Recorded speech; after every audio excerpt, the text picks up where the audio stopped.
everyone. Welcome back to my channel. It's Nikisha Bond. We're continuing going through the 48 Laws of Power by Robert Greene. If you're new here, welcome. If you're coming back, welcome back. So excited everybody decided to be here because we want power, people. We want the power. And we got to learn how to do it because this book is giving us law by law by law, different power strategies. And we are on law number 40, Despise the free lunch. Let's get into it. What is offered for free is dangerous. It usually involves a trick or a hidden obligation. I agree with that. What has worth is worth paying for. By paying your own way, you stay clear of gratitude, guilt, and deceit. It is often wise to pay full price. There is no cutting corners with excellence. Be lavish with your money and keep it circulating, for generosity is a sign and a magnet for power. Let's get into it.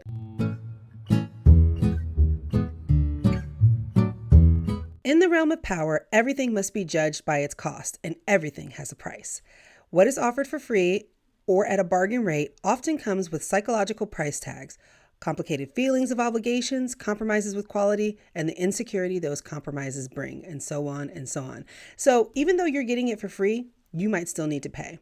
And I don't like that because I don't want you to give me something and I don't know how much I have to pay for it. I need to know what I'm going to owe for what it is that you're giving for me. Now, can people be giving you things out of the goodness of their heart? Yeah.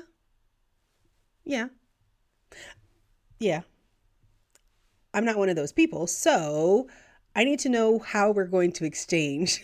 I need to know.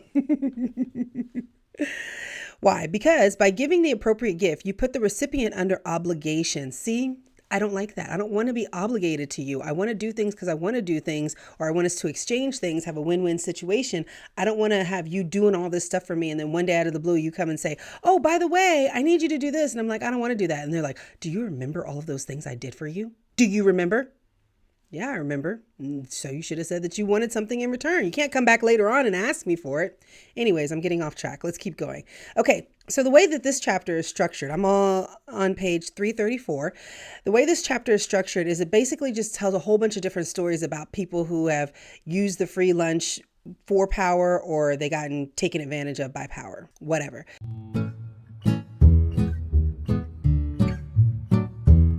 So it talks about for everyone able to play with money, thousands more are locked into a self-destructive refusal to use money creatively and strategically. So this could be you. They have 4 different people that do not use money creatively and strategically for power. So one is the greedy fish, the person who's cold and ruthless and only just looks at numbers. Everything is just transactional with them. Then you have the bargain demons. Those are the people who go and just spend all of their time looking for deals. It's like they're tripping over dollars to save dimes. I don't think that's very helpful. The sadists, which is they think that paying for something gives them the right to torture and abuse the seller. I know people like that. I've worked with people like that. And then the indiscriminate giver. They are generous because they want to be loved and admired. So they're giving, hoping that people will love and admire them, but that's not really how money works. So those are just the different ways where you're not being generous with your money. So let's mosey on over and see if we can find some more information, shall we? Yes, we shall.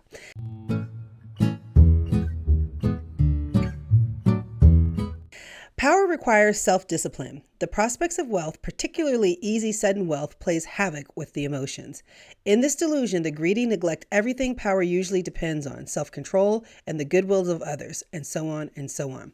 This reminds me of this story that I saw. I don't know if you guys ever saw this Lifetime movie with Delta Burke, and she's a gambling addict. And so anyway, she's like spending all of her money gambling. She's starting to take money from her job for gambling, and she's like wanting to get that jackpot. She finally gets the jackpot. She wins $50,000 in the jackpot. And do you know what she did?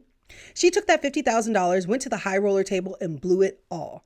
That's what happens when you get sudden wealth, is that a lot of times people will just go and blow it because money doesn't change you. It just makes you more of who you already are. So she was already a crazy gambler, and getting more money just made her a crazier gambler.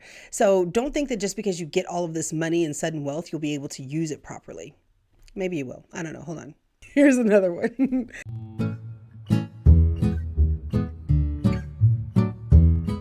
A gift also involves an indebtedness or obligation. When friends, for instance, offer you something for free, you can be sure they expect something in return, and that to get it, they are making you feel indebted. So that's the thing about gifts, is like it's the law of reciprocation. If somebody gives you something, the feeling is that you want to give them something back. If someone keeps giving you something, keeps giving you something, keeps giving you something, you will eventually feel indebted to them. They are doing so much for you. What are you going to do for them in return? And so that's the reason why I don't like free gifts, is because I don't mind us exchanging something, but if you are giving to me and giving to me and giving to me, and I don't really know what you're going to want in return, that price tag in return might be higher than what I wanted to pay.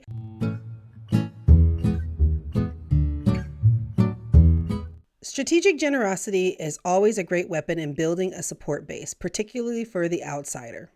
So you can always use money to get you in to a certain crowd, right? Or if you don't have money, you can also use time. Time is a very valuable resource. Here's a good tip. If you want to work in a specific position and maybe you don't have the skills and the talents, offer your services for free so that you can learn and gain all the things that you wanted to do. Because guess what?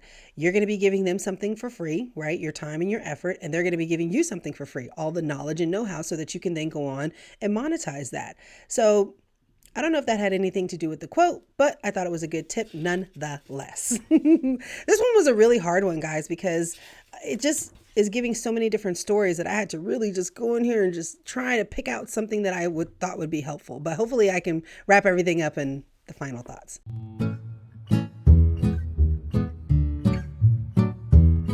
Learn to pay full price. It will save you a lot in the end. Listen, I don't know about paying full price because I don't like to pay full price, but listen, if you have a business, charge full price, because I promise you that the customer that you give the best deal to will be the biggest headache to you. That has always been my experience. So pay full price or make them pay full price. So then if they're giving you all that attitude, at least you got paid in full for it and you don't have to take a discount and have them be a headache.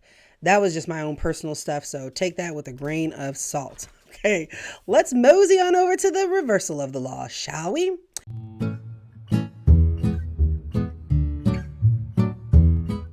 Friends who offer favors without asking for payment will later want something far dearer than the money that you would have paid them. See, that's what I'm talking about. Also, on the other hand, this law offers a great opportunity for swindling and deception. If you apply it from the other side, dangling the lure of free lunch is the con artist's stock and trade. Isn't that what drug dealers do? Don't they give you like a little free test to have you just try it? Just a little sample, a little free sample just to see if you like it. That's how you can get people into your trap, by giving them something for free, because they will feel obligated to then maybe buy something or spend some more time. Or in the drug dealer's case, they'll probably just get you hooked on drugs. But anyways, a free sample at Costco means that you might go ahead and buy that little thing. That's what the free lunch. So I don't know if you have to despise Costco for what they're doing, but that's what happens when people are giving you something for free. They want something. They want something. Let's get into my final thoughts.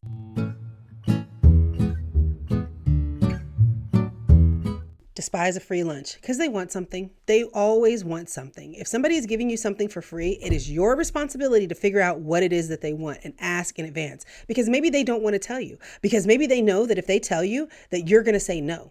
And so they say, well, let me just do this for them, do this for them, do this for them. And then by the time I ask, they will be obligated to give that to me. And it works in both ways. If you do it, or people are doing it to us all the time, right? Free samples at Costco.